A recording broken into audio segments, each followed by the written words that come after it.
Sir, unahin natin ito. Ano muna yung pinaka-eye-opening finding dito po sa study na inyong ginawa tungkol nga po sa pamilyang Pilipino at sa pangkalusugan ng mga Pilipino?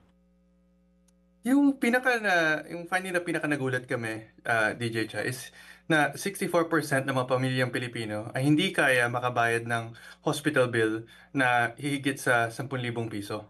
At kung isipin natin yung 10,000 piso, parang wala pa yata yung isang gabi parang isang stay sa hotel, parang hindi pa yung sakop pang yung mga test na kailangan gawin. At at karamihan sa mga Pilipino, hindi yung kaya bayaran ng hindi umuutang o kaya hindi gumagamit ng kanilang HMO. Kaya parang nabasa namin yun, parang medyo nalungkot din kami na parang sobrang baba nitong amount na to at parang hindi kaya ng mga Pilipino. Oo. At ang nangyayari pag, 'di ba, pag may health emergency, parang sobrang sobrang lawak ng mga nangyayari sa mga kababayan natin. Dito po sa nakita nga po ng inyong study na 10,000 pesos hospital bill na problema ng mga pamilyang Pilipino na kung mangyari sa kanila to, iuutang pa nila, ano po biggest driver niyan? Is it because hindi sapat yung kanilang kinikita, yung taas ng hospital bills? Nasama po ba ito sa study kung ano ang dahilan kung ba't ganito?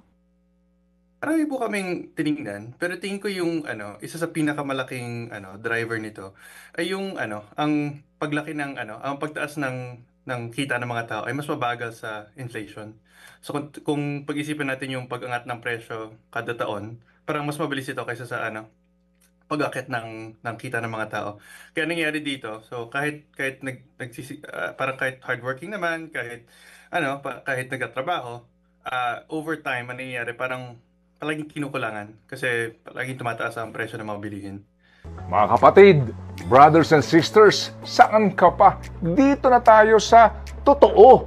Dito na tayo sa True FM. Mga kapatid, mag-subscribe and follow po kayo sa social media accounts ng True Network PH. Yan po kami. Hanapin nyo lang True Network PH, Facebook, Instagram, YouTube, TikTok, and podcast.